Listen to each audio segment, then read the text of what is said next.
Olá, gente, sejam muito bem-vindos a mais um vídeo do meu canal Cérebro e Comportamento.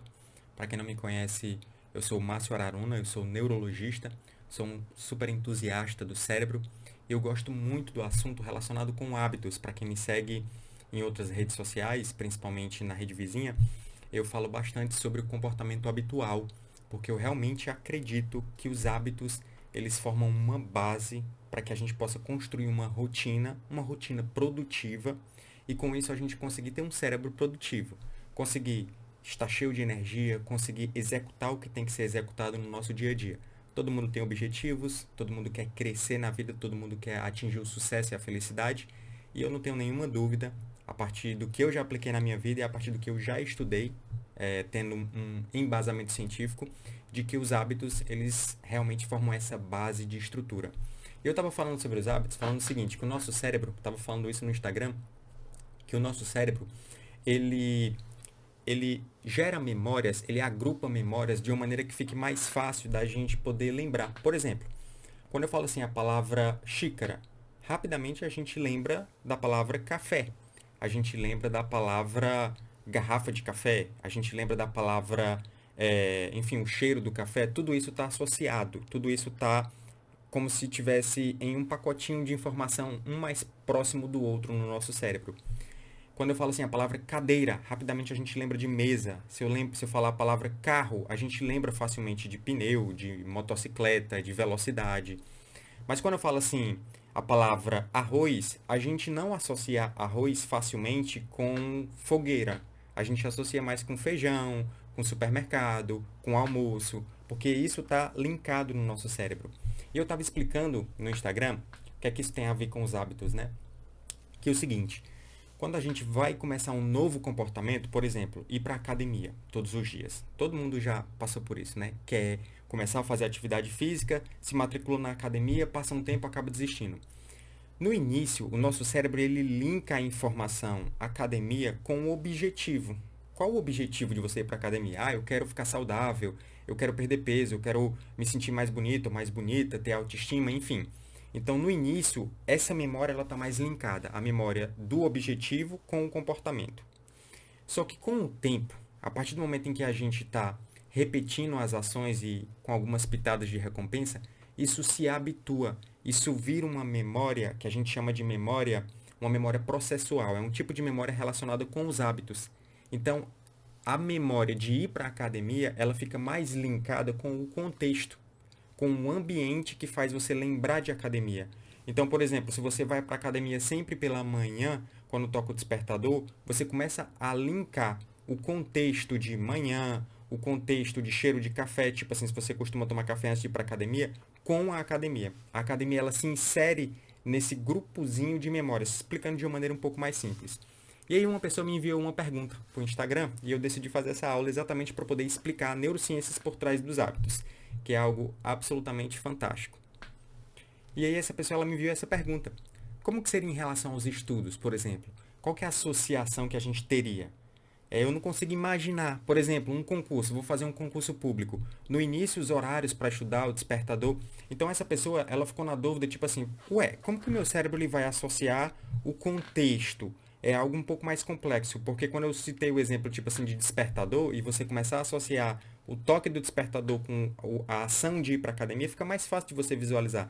Mas você visualizar todo um comportamento mais complexo, mais estruturado, é algo que fica difícil de visualizar. Por isso que eu estou criando aqui essa aula para vocês. Então eu decidi fazer essa aula para que fique mais claro esse conceito, que eu sei que é um conceito difícil de visualizar. Eu vou trazer algumas informações a respeito da neurociência dos hábitos. E para a gente iniciar esse assunto, é interessante vocês visualizarem a seguinte cena. Imagina você chegando em casa e a casa está escura e você vai ligar o interruptor da luz. Existem duas possibilidades aqui. Primeira possibilidade é você ter o desejo de ter a casa iluminada e você sabe que se você apertar um interruptor, você vai conseguir ter a casa iluminada. Então você vai lá e faz isso. Isso é uma possibilidade. Segunda possibilidade é que você está pensando em outras coisas, você está com a consciência pensando em trabalho, pensando, enfim. e o contexto da escuridão acionou um pacotinho de informação no seu cérebro automático que fez você ter o comportamento de ir lá, estender o braço e acender a luz. O primeiro tipo de comportamento é um comportamento que ele é um comportamento que ele é dirigido por metas, ou seja, a sua ação ela aconteceu porque você tinha a meta, o objetivo de ter um ambiente claro e você sabia que se você apertasse o dedo na tomada, isso iria acontecer. Então você fez isso. Isso é intenção, intencionalidade, uma expectativa de um resultado e você vai lá e executa. E o segundo tipo de comportamento é um comportamento de estímulo e resposta. Ou seja, a escuridão acionou alguns neurônios no seu cérebro, ou seja, o estímulo, o contexto, aquele estímulo do ambiente escuro é como se aquilo entrou nos seus olhos e aquilo acionou automaticamente um caminho, um percursozinho de neurônios, um pacotinho de informação que faz com que você vá lá, estenda o braço e aperte na tomada, independente da sua expectativa em ter um ambiente claro, certo? Gente, essas duas maneiras de comportamento, a primeira é um comportamento dirigido por metas, a segunda é um comportamento habitual. Durante o século XIX, não, desculpa, o século XX inteiro, de 1900 até 1980, mais ou menos, 1990, existia uma guerra entre essas duas maneiras de visualizar essa ação. Vários psicólogos, várias pessoas que estudavam a neurociência, na verdade, ela é muito recente, né? Então, a neurociência, durante muito tempo, ela era exercida mais por psicólogos. É tanto que a neurociência hoje também está dentro da psicologia e da neurologia, fica aquela coisa meio de intersecção.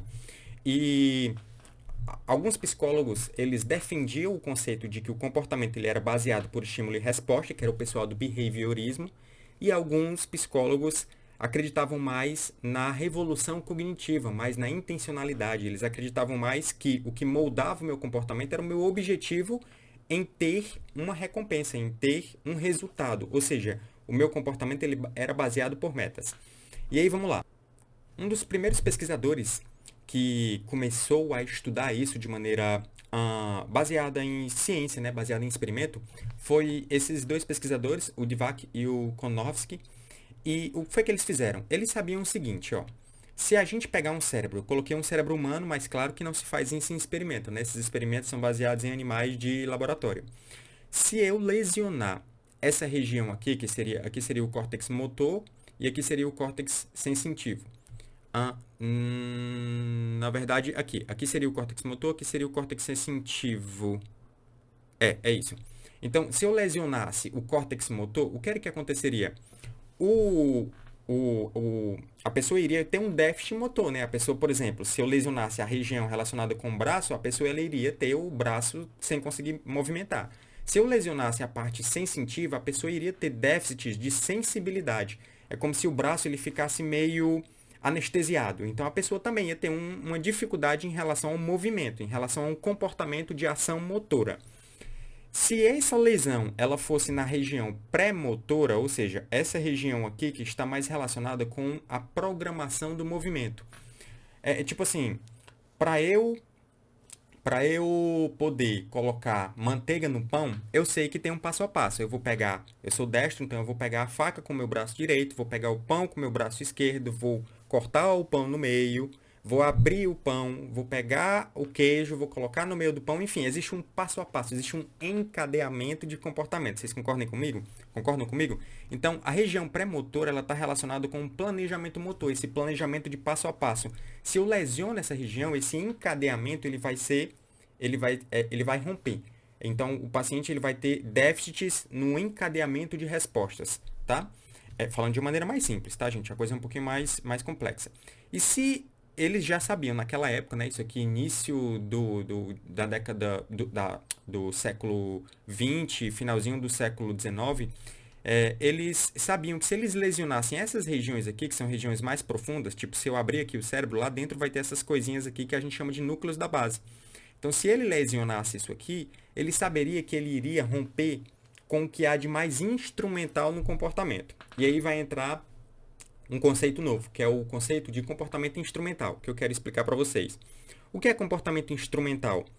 Um aprendizado instrumental. O que é isso? A gente poderia pensar, basicamente, deixa eu ampliar aqui a tela que fica melhor. A gente poderia pensar basicamente em três tipos de manifestações motoras, vamos dizer assim. Existiriam os reflexos, existiriam padrões fixos de comportamento, de ação motora, e existe o comportamento, o aprendizado instrumental. O aprendizado instrumental é aquele em que, para eu poder atingir um objetivo, eu preciso realizar uma ação. Ou seja, é um comportamento em que ele linka um objetivo a uma ação. Na verdade, um resultado seria a palavra mais adequada. Um resultado a uma ação. Então, por exemplo, eu quero acender a luz. Eu sei que se eu acender a luz, se eu apertar o interruptor da luz, a luz vai acender. Então, a ação seria apertar o botão da luz. E a luz acender seria o meu resultado. Então, o aprendizado instrumental é isso. É eu saber que se eu fizer algo, vai haver um resultado, algo vai acontecer. No caso de experimentos de laboratório, se o ratinho apertar uma alavanca, ele ganha uma comida, ele ganha uma recompensa. Ou então, se o ratinho apertar uma alavanca, ele recebe um choque na patinha, então que seria, no caso, um resultado desfavorável. Então, isso tudo é aprendizado instrumental. E o que é que se sabe? Que o aprendizado instrumental, quando lesionava os núcleos da base, se eu já tivesse um animal de laboratório, um ratinho, que ele já sabia que se ele apertasse uma alavanca, ele receberia uma comida, se eu lesiono os núcleos da base, ele perde essa instrumentalidade. Ou se ele não sabia ainda que apertasse a alavanca ele ganharia a comidinha, se eu lesiono os núcleos da base dele, ele não consegue aprender. Ele não consegue mais tanto executar um aprendizado que ele já tinha prévio, antes de uma lesão, quanto, após a lesão, ele não consegue mais ter um aprendizado instrumental. Então, já tinha-se uma noção de que os núcleos da base estavam relacionados com o aprendizado instrumental, certo? Guardem esse conceito. Vamos para frente.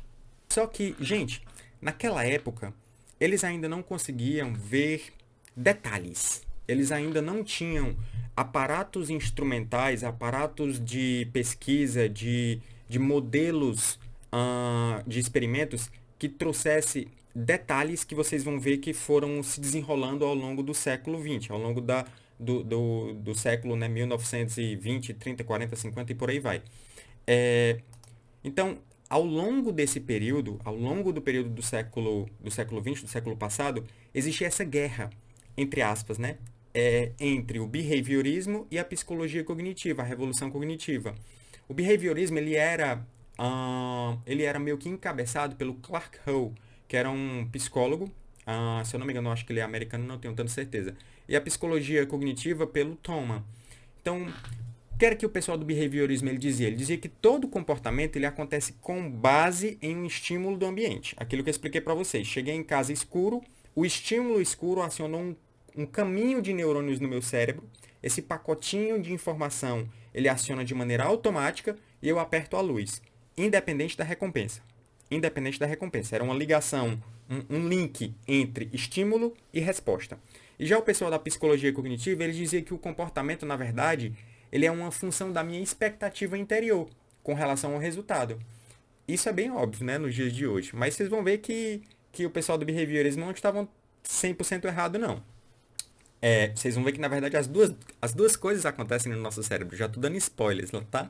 Então, assim, o pessoal da psicologia cognitiva, eles achavam que eu cheguei em casa, tá tudo escuro, o meu desejo em claridade e pelo fato de eu saber que se eu apertar o botão da luz, a luz vai acender, eu fazia isso. Então, o meu comportamento ele era baseado em uma expectativa.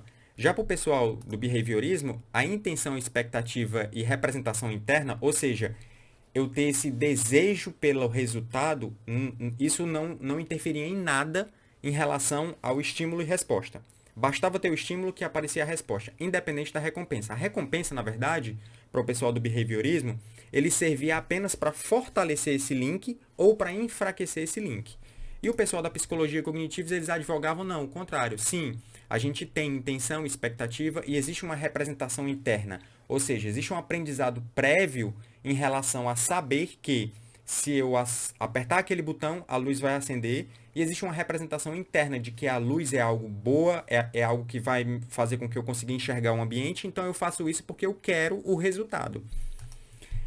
Então, o pessoal do behaviorismo ele dizia o seguinte, ó, é um linkzinho entre estímulo e resposta, estímulo e ação. A recompensa ela servia apenas para fortalecer esse linkzinho, esse caminho de neurônios do cérebro, ou enfraquecer. Então, imagina o seguinte, ó. Imagina o seguinte, ó. Eu vou fazer aqui um desenhozinho para vocês, de maneira bem tranquila e bem... Eu não sou muito bem de desenho, tá? Mas imagina o seguinte, imagina que eu tenho dois neurôniozinhos aqui, ó, dois neurônios. E então, a pessoa quando chegava em casa, a escuridão, ela servia como um estímulo para poder fazer com que isso aqui dentro do meu cérebro, imagina que isso aqui está dentro do meu cérebro, esses neurôniozinhos, na hora que a escuridão entrasse no meu olho e o meu cérebro percebesse esse estímulo, esses dois neurôniozinhos eles acionavam. E isso, o resultado seria acender a luz. Ou seja, o link é entre estímulo e resposta. Para que é que serviria então o resultado, né? Para que é que serviria então a recompensa? A recompensa, a luz, no caso o ambiente claro, ele serviria apenas para aumentar a excitabilidade desses neurônios, dessa relação entre estímulo e resposta, ou diminuir essa excitabilidade, diminuir esse link, tá? Vamos dizer assim. Só que a recompensa, ela não teria nenhum papel em fazer com que o meu comportamento ele aparecesse ou deixasse de aparecer, que vocês vão já entender mais sobre isso. Então, já o pessoal da psicologia cognitiva, né, dizia que não, na verdade existe intenção, expectativa e representação interna. Então, o link seria o seguinte, ó, eu tenho uma intenção em ter o ambiente claro, eu tenho uma expectativa, uma intenção em deixar a minha sala iluminada. Então, eu vou lá e de maneira voluntária eu faço uma ação. Essa ação é porque eu já tinha uma representação interna, eu já sabia eu já aprendi lá na minha infância que se eu apertasse o dedinho no interruptor, esse resultado ele apareceria. Então, com isso apareceria um resultado. Então, vocês conseguem perceber que esse comportamento aqui, que seria um comportamento baseado em uma expectativa de resultado, baseado em uma meta, é um tipo de comportamento mais elaborado, é um comportamento que ele é mais superior, ele é mais, vamos dizer assim, mais evoluído. Então, por isso que isso aqui seria a base da psicologia cognitiva, né? Era você trazer a representação mais inteligente do ser humano em relação a comportamentos, mas não só em relação ao ser humano, né? Em relação aos animais também. Então, o que era que aconteceria aqui? Ó? Olha só. O pessoal da psicologia cognitiva, né, encabeçado pelo Edward Thoman, ele fez alguns experimentos que ele conseguiu mostrar que, na verdade, essas duas variáveis, a variável de intencionalidade e a variável de expectativa e direcionamento a um objetivo, essas variáveis elas eram válidas. Elas, na verdade, elas não estavam negligenciadas como o pessoal do behaviorismo eles propunham, né? Na verdade, elas aconteciam. Agora, a pergunta é, como é que eu provo isso em experimento? Porque o pessoal do behaviorismo, eles conseguiam provar, através de experimentos, a relação entre estímulo e resposta.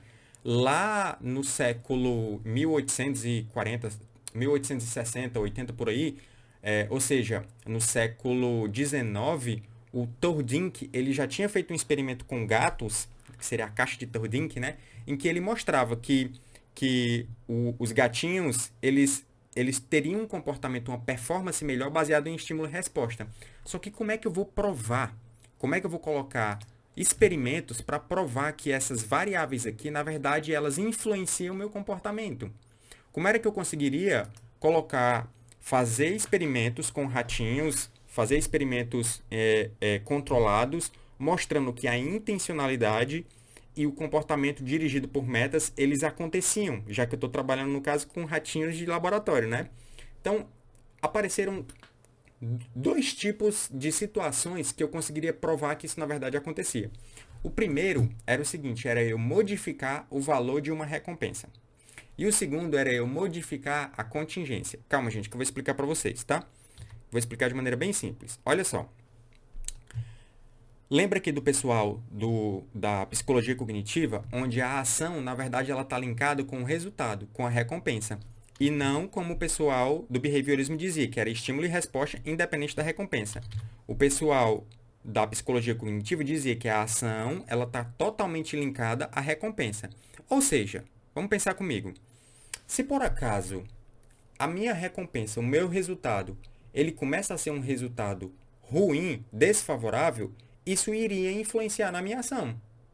Então, se eu reduzir o valor, se eu modificar o valor da recompensa, o meu comportamento, se ele reduzisse, se ele fosse afetado por isso, então era um comportamento direcionado por um objetivo. Vocês concordam comigo?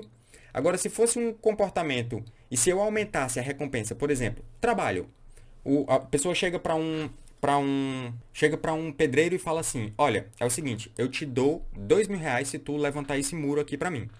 E o pedreiro, beleza, vai lá, levanta o muro. Só que aí você chega para ele e diz assim: ó, agora eu vou te dar R$ 4.000, só que eu quero que você melhore, eu quero que você seja mais rápido e mais ágil. Se ele aumentava a performance dele, é porque ele está melhorando o comportamento, pensando no resultado, pensando no ganho de dinheiro, entende? Ou seja, o resultado ele estava modulando a minha ação. Se eu aumentasse a minha recompensa ou diminuísse a minha recompensa e isso mexesse na performance do comportamento, então é porque essas variáveis de intenção, elas realmente existem. E a outra maneira de você visualizar isso seria através de modificar a contingência. Deixa eu dar aqui outro exemplo, que eu acho que isso aqui ficou um pouquinho difícil de visualizar. Mas vamos pensar o seguinte, em relação ao ratinho. Você treina o ratinho para todas as vezes em que ele apertar uma alavanca, ele ganhar uma comida, certo? Então, o ratinho está com fome e ele aprendeu que se ele apertar uma alavanca, ele vai ganhar uma comida. Só que aí o que é que acontece? Você começa a dar comida para ele. Você deixa muita comida para ele. Então, ele já comeu, está com a barriguinha cheia. Então, é como se, tipo assim, aquele resultado, ele perdeu o valor. Vocês concordam comigo? Ah, se eu já comi, se eu já me alimentei, eu não estou com fome, eu não estou com vontade de apertar essa alavanca. Então, a recompensa reduziu o valor, o cálculo de valor que a gente faz no nosso cérebro para o ratinho. Então, isso é uma maneira que a gente, através de experimentos no laboratório, manipula o valor de uma recompensa. Se o ratinho ele reduz a performance de comportamento, é porque o comportamento, na verdade, é um comportamento que seria dirigido por metas. Agora, qual que é a segunda maneira de você fazer isso? É você modificar a contingência. Eu preciso introduzir aqui outro conceito para vocês. A gente já falou de aprendizado instrumental, né? Expliquei para vocês o que era um aprendizado instrumental. E agora eu quero explicar o que significa contingência, que é um termo que, para quem não é da área, fica um termo um pouquinho difícil de visualizar. Mas contingência nada mais é do que um link entre ação e resultado. É muito fácil de entender da seguinte maneira. Olha só. Imagina que você trabalha um mês inteiro para poder ganhar um salário no final do mês. Vamos supor que sejam R$ 2.000 no final do mês. Só que você trabalha e recebe aquele dinheiro. Se a sua performance, se você trabalhar mais e você agindo de maneira melhor, você começa a ganhar mais salário, você concorda comigo que o link entre ação e resultado, esse link é o que a gente chama de contingência, tá? Vocês concordam comigo que existe uma relação entre a quantidade de performance e o resultado? Então, assim, como é que eu consigo modificar uma contingência? Por exemplo, é você pagar independente do trabalho. Então, se uma pessoa trabalha o mês inteiro para receber o salário e você diz assim, ó, beleza, eu vou te dar o salário independente do seu trabalho. Se você trabalha bem ou mal ou não trabalhar, eu vou te pagar o salário do mesmo jeito. Se a performance da pessoa diminui, ou seja, a pessoa calcula assim, antes eu tinha que trabalhar o mês inteiro para receber, mas agora, mesmo se eu não trabalhar, eu vou receber, então eu não vou trabalhar. Ou seja, você modificou a contingência, você modificou o link entre ação e resultado. Você modificou essa ligação. É como se o resultado ele está dependendo, é como se a ação ela está dependendo totalmente do resultado, entende? Então isso é contingência, é essa ligação entre ação e resultado, certo? Então assim, quando existe uma contingência, é porque a ação ela não está definida por um programinha motor. Lembra daquele programinha motor? A minha ação ela não está definida porque eu tenho 2 neurôniozinhos que estão bem automatizados. Toda vida que chegar a escuridão, eles disparam. A contingência é quando, na verdade, a ação ela está relacionada com a expectativa.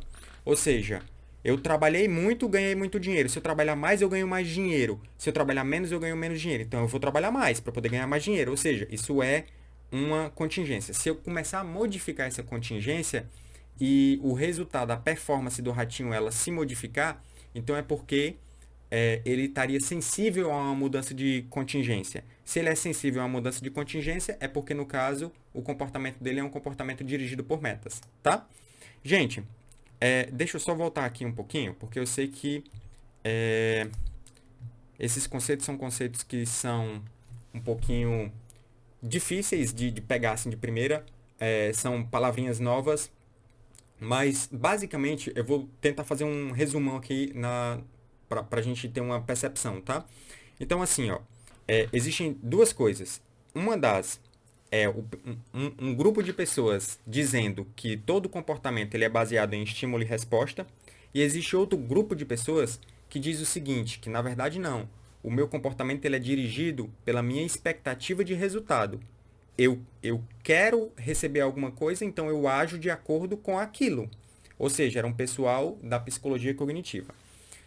Para eu poder provar que o pessoal da psicologia cognitiva, isso realmente acontecia no nosso cérebro, eu teria que provar através de experimentos que a performance de um ratinho de laboratório, ela era influenciada pelo resultado, pela recompensa, e ela era influenciada também pela modificação da contingência. Como é que eu faço essas duas mudanças? Por exemplo, eu posso reduzir o valor de uma recompensa. Uma das maneiras, por exemplo, que eu até expliquei para vocês, seria você já deixar o ratinho alimentado. Então, na cabeça dele, o cálculo de valor pela comida reduz, né? Ninguém quer... É diferente o valor que a gente atribui a uma comida quando a gente está com fome e quando a gente está saciado.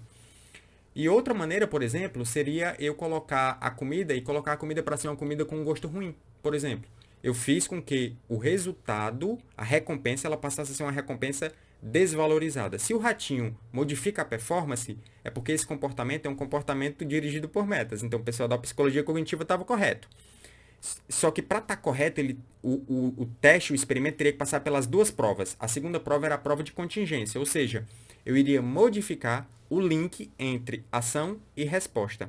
Então, o ratinho tinha que, por exemplo, atravessar um labirinto para ganhar uma comida. Se o ratinho ele começa a perceber que, independente do esforço dele, ele iria ganhar a resposta, ele iria ganhar a comidinha, e ele começar a não fazer mais aquele comportamento, é porque eu modifiquei a contingência, entende? Eu modifiquei o link que existe entre ação e resultado. Tipo assim, para eu ganhar esse resultado, eu tenho que fazer essa ação. Mas se eu começar a dar o resultado independente da ação, e o ratinho diz, então eu não vou mais me esforçar. É porque eu mexi na contingência, entende? Então o ratinho teria que passar por esses dois testes. E aí o que foi visto? Olha só.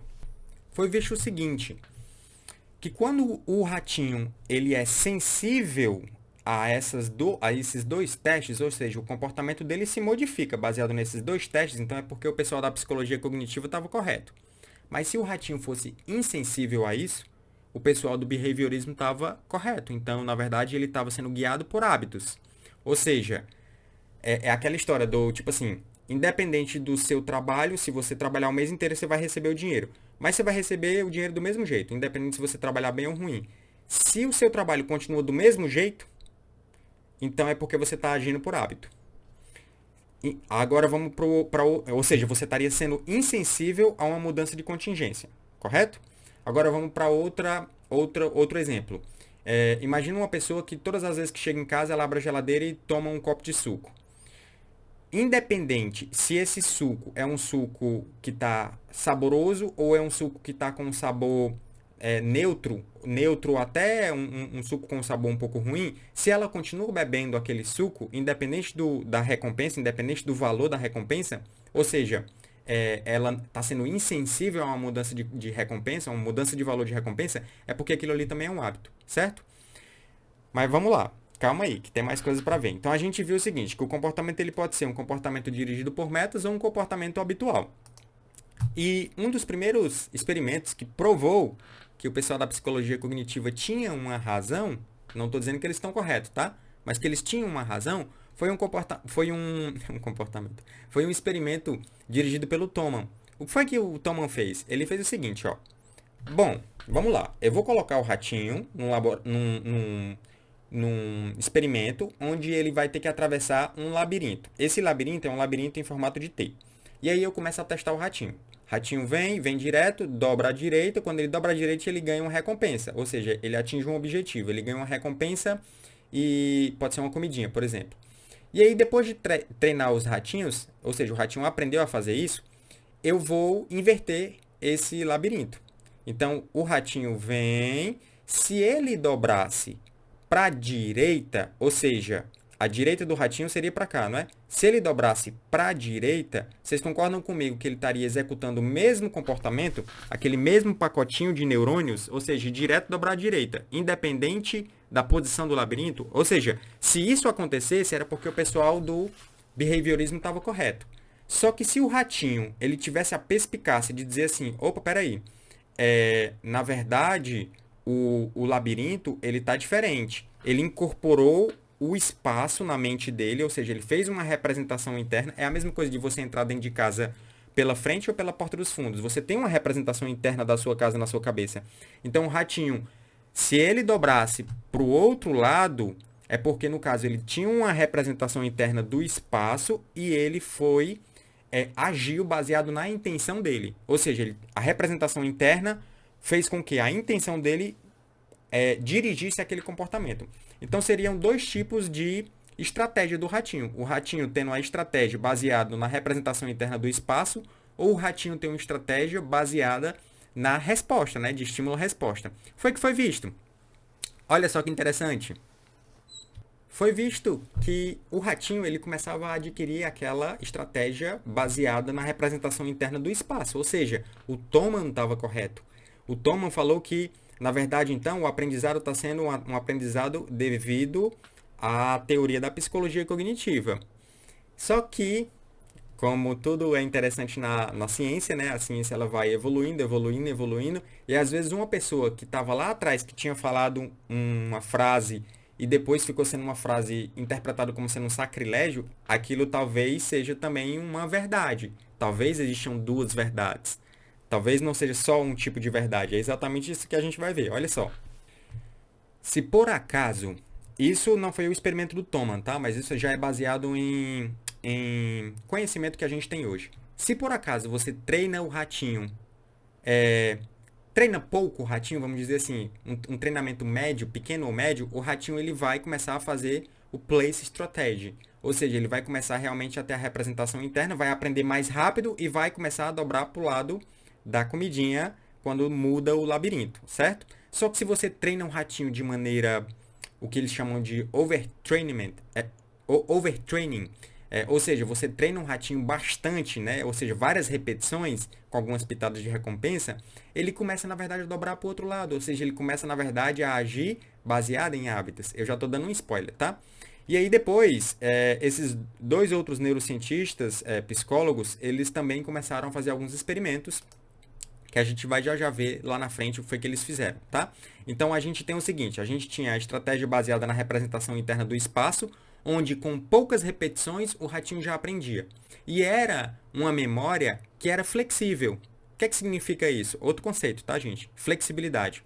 É quando você pega uma memória, um aprendizado, e você aplica em outras situações. Isso é flexibilidade. Isso é um tipo de memória, um tipo de na verdade, assim, isso é uma característica de um tipo específico de memória, que vocês vão já ver. E a estratégia baseada em estímulo e resposta, ela acontece depois de muitas repetições e ela é uma memória inflexível. Ou seja, ela só acontece naquela situação, daquele jeitinho. Então, todas as vezes que o ratinho vinha para cá e ele dobrava para a direita, quando eu mudo o ambiente, o ratinho vai continuar dobrando para a direita. Entende? Então ela é inflexível. A outra não é flexível. Ou seja, o ratinho aprendeu e ele mudou o contexto, mudou a situação, mas ele pega aquele aprendizado prévio, ele pega aquela representação interna do espaço que ele já conhece, né, aquele labirinto, e ele aplica de uma maneira flexível para poder atingir um resultado. Ok? Então vamos para frente. Então o que acontece? No início do treinamento, o ratinho treinando poucas vezes ou de maneira média, o ratinho ele começa a ter um aprendizado baseado na estratégia baseada em representação do espaço, tá? Quando o ratinho ele é treinado de várias e várias vezes, ele repetiu o treinamento inúmeras vezes, ele já começa a habituar, ele já começa a fazer um estímulo e resposta. Aí o que foi que esses dois carinhas aqui fizeram? O Packard e o McGould. O que foi que eles fizeram? Eles lesionaram o hipocampo do ratinho. Bom, coloquei o ratinho lá, o ratinho aprendeu, começou a vir direto, dobrar à direita, e quando eu inverto o labirinto ele vem e dobra para a esquerda, ou seja, é um place strategy. Então eu lesionei o hipocampo dele. O que foi que aconteceu? O ratinho começa a dobrar para o outro lado. O ratinho passa a usar outro tipo de estratégia. Ele passa a usar a estratégia de estímulo e resposta. Agora vamos para outro experimento. O ratinho treinou repetidas vezes e depois eu já estou virando o labirinto e ele está dobrando para a direita. Ou seja, ele está fazendo a estratégia baseada em estímulo e resposta. Aí o que eu fiz? Eu lesionei o estriado dorsal dele. O que foi que aconteceu? O ratinho passa a agir da outra maneira. Ele passa a agir baseado em ação e recompensa. Ou seja, ele passa a dobrar para o outro lado, utilizando aquela estratégia inicial. Quais são as conclusões que a gente tira daqui, gente? Primeiro, que esse tipo de estratégia da psicologia cognitiva, né, aquela que tem representação interna, tem intencionalidade, tem expectativa, ele está relacionado com o hipocampo. E a outra conclusão é que o estriado dorsal ele se relaciona com os hábitos, ele se relaciona com o estímulo e resposta, ok? Então vamos lá. Com muitas repetições, com muito treinamento, você vai ter um switch, você vai ter uma mudança no seu cérebro de circuitaria. Você estava inicialmente com um comportamento que era dirigido por metas e você passa a ter agora um comportamento que é dirigido por estímulo e resposta. O comportamento dirigido por metas teria o epicentro no hipocampo e o comportamento dirigido por respostas teria seu epicentro no estriado dorsal. Vocês vão ver que, na verdade, a coisa vai ficando um pouquinho mais refinada, tá? E aí, a gente já vai ter o seguinte, hipocampo, núcleo da base e o córtex, tá? Existiria, no caso, uma circuitaria aqui. Isso aqui seria uma ideia. Depois eles começaram a ver o seguinte, olha só que interessante, gente. Eles começaram a ver que, na verdade, os núcleos da base, se eu lesionasse, antes ele lesionava tudo, tá? Mas se eu lesionasse uma parte só específica, ou seja, só a parte medial, essa parte medial ela se correlacionava com o hipocampo. Ou seja, quando eu lesionava a parte medial dos núcleos da base, era a mesma coisa que se eu lesionasse só o hipocampo. Qual que é o pensamento que vem? Existe algum circuito aqui, existe alguns fiozinhos aqui, que se eu lesiono aqui, é como se eu quebrasse o circuito, se eu lesionar aqui, eu estou quebrando o circuito. Então, a parte medial, ela se relacionaria com o hipocampo, que se relacionaria com aquelas coisas da psicologia cognitiva, ou seja, a minha ação, ela é dirigida por uma meta, dirigida por uma recompensa.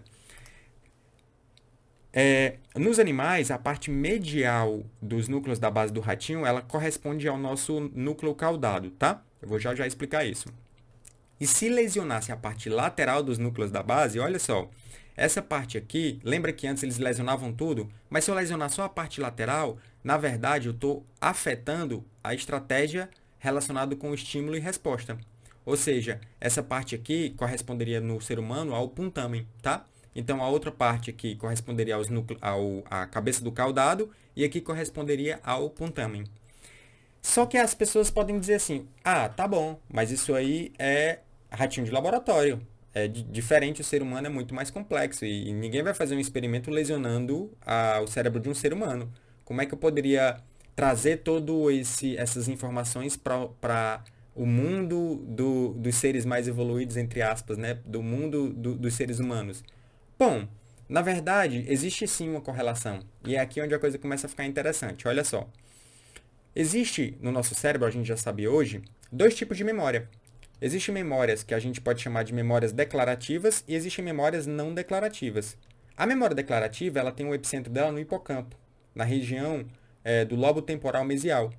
E essa memória é uma memória que a gente aprende rápido.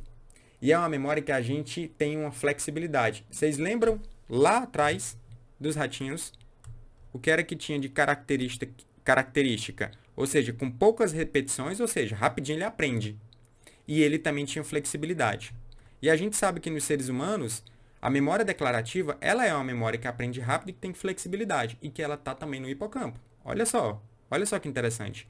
E aí a gente também sabe que existe a memória não declarativa, que são memórias que têm um epicentro nos núcleos da base, no caso, vou já detalhar um pouco mais isso para vocês, e que ela é aprendida de uma maneira mais lenta e que ela é inflexível. Ou seja, isso aqui é bem semelhante, interessante, né?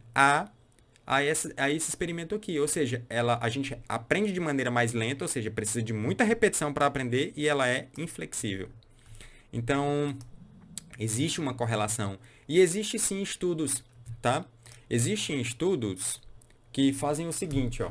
Se você pegar pacientes que têm Alzheimer, são pacientes que vão ter um comprometimento principalmente do hipocampo no início, ou seja, são pacientes que vão ter um comprometimento maior das memórias declarativas, pacientes que têm amnésia.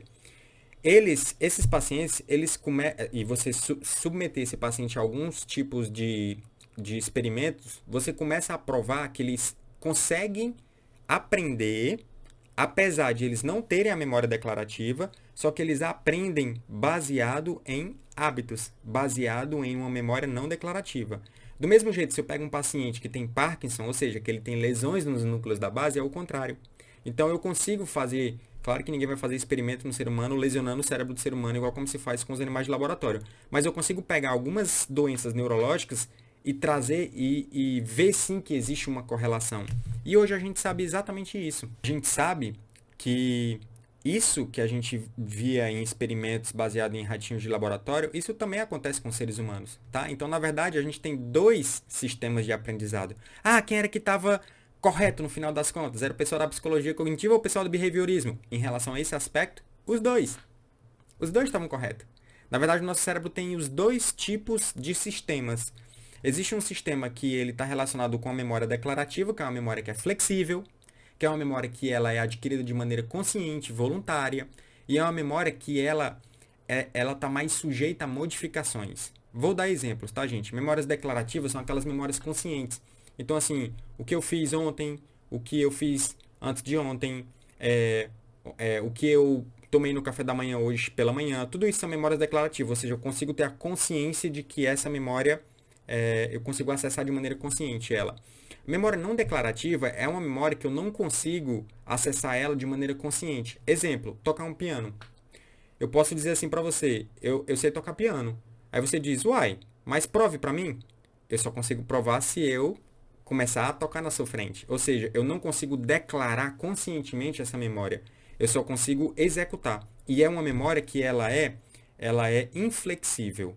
Ou seja, é uma memória que ela é semelhante àquela primeira memória. Vocês lembram daquela memóriazinha do caminhozinho de neurônios que seria mais inflexível?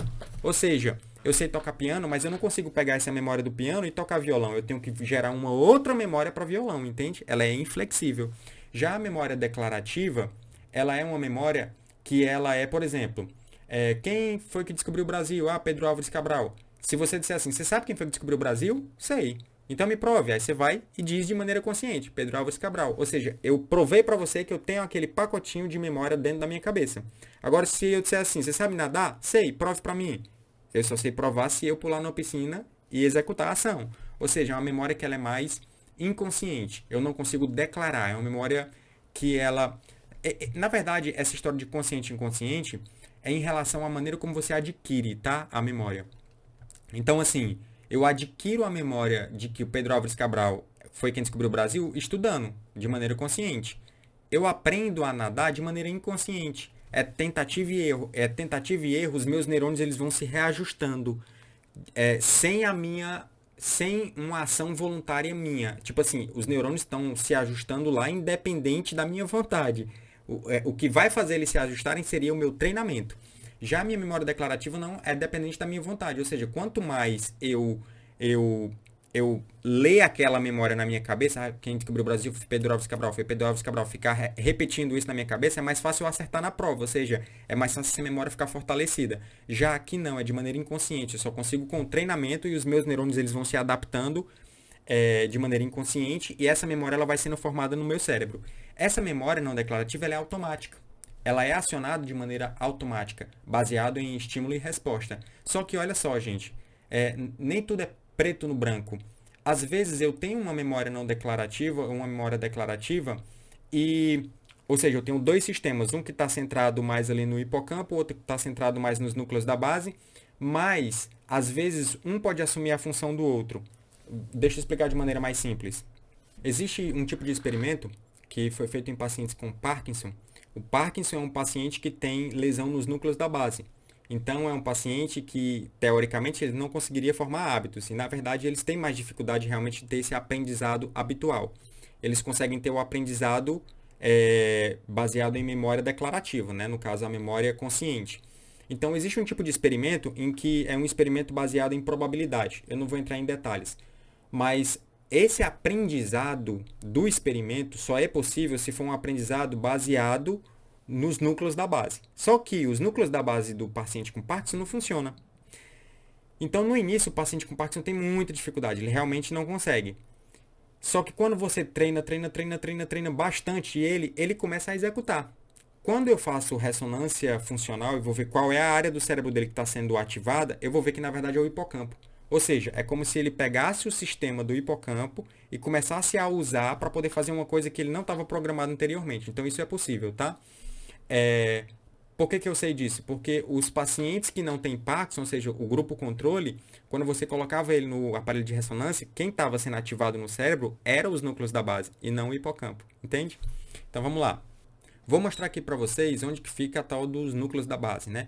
Então tá aqui o cérebro, os núcleos da base, o cérebro, o córtex, ele é a parte cinzenta do nosso cérebro, né? Ele é onde fica o corpo dos neurônios. O axônio do neurônio é a substância branca. Só que lá dentro do nosso cérebro existem os núcleos da base, que também são substâncias cinzentas, que estão aqui, ó. Aqui tem outra representação, onde a gente tem aqui, ó, o núcleo caudado, aqui seria o putamen, certo? Aqui seria a amígdala. Então vamos lá aqui mais para frente, ó. Lembra que existia uma lesão que era lateral e uma lesão que era medial? Isso corresponde no ser humano ao seguinte, ó, se eu ver aqui o paciente de lado, né, uma visão lateral, eu vou acessar, se eu fosse lesionar a parte lateral, eu lesionaria o putamen primeiro, concorda comigo? O putamen seria essa região aqui, que ela estaria relacionado com o comportamento de estímulo e resposta, ou seja, com os hábitos. Só que se eu for acessar de maneira medial, ou seja, do meio para a parte lateral, região medial, eu vou pegar essa região aqui, ó.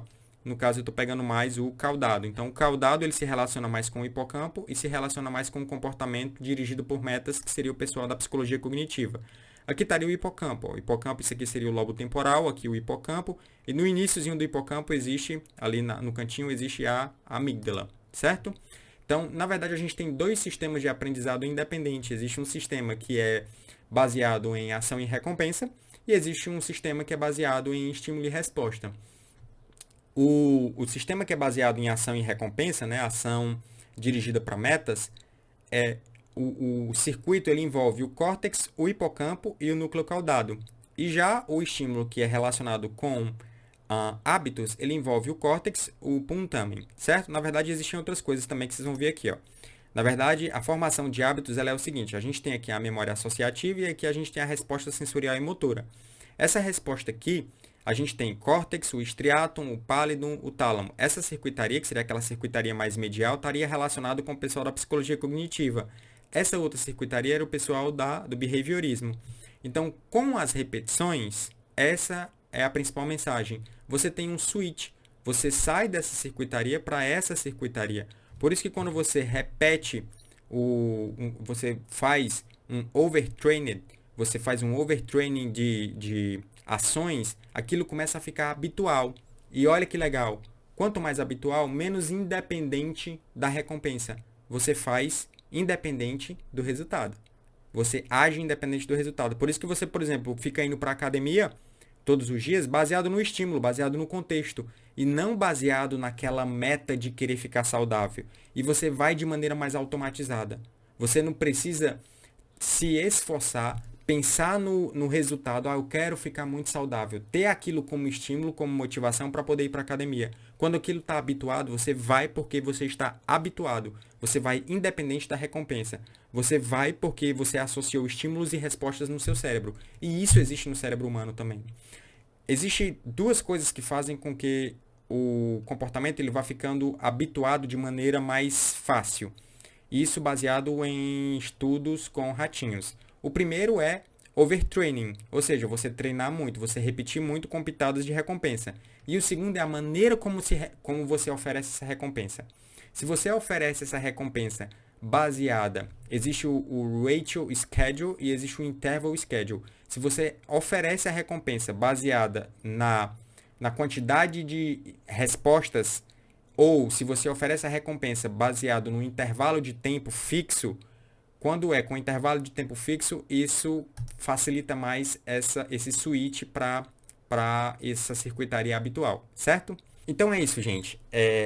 Eu sabia que essa aula ia ficar uma aula um pouquinho mais densa, uma aula que tem muita informação técnica, uma aula que talvez não seja tão simples de entender, de digerir, porque é mais técnica, mas eu queria mostrar para vocês que, na verdade, a gente tem esses dois tipos de circuitaria dentro do nosso cérebro.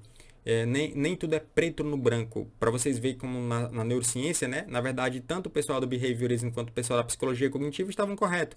O que mudava era a maneira como acontecia esse switch, era a maneira como acontecia essa troca de circuito. Qual que é o grande recado a ser dado? É que é possível habituar várias coisas na nossa vida. Quando a gente repete inúmeras vezes, quando a gente faz aquele treinamento várias e várias vezes, aquilo se habitua. E isso passa a fazer com que a gente independa da motivação, das representações internas, da expectativa para poder agir. Você age porque é um hábito. Você age porque você está inserido num contexto. Então tudo fica mais fácil. Imagina você retirar de dentro de si aquela briga interior entre querer ir para a academia e entre querer ficar deitado na cama mais um pouquinho. O despertador toca e você, nossa, ir para academia. Ou seja, é uma briga interior. O que vai fazer você ir para academia é a motivação, é a expectativa de resultado. Ou seja, você está com um comportamento direcionado para metas. Mas quando você vai inúmeras e inúmeras vezes, essa guerra interior, ela para de acontecer. Por quê? Porque você fez o overtraining. Você faz com que o despertador toca, aquilo é um estímulo e você já age. Só que, gente, o ser humano não é um ratinho de laboratório. A nossa consciência está funcionando. Se você parar para pensar, você pode desistir. Então, quando a gente para pensar, a gente, hoje está tão bom, então acho que eu vou ficar aqui. Se você age de maneira mais rápida, você recruta mais fácil aquele circuitaria de hábito. Então, você já vai agindo. O resultado é que existe menos briga interna, ok? Aquela briga interna entre o querer fazer e o ter que fazer, ela acaba sendo menor. Tudo isso baseado em hábitos.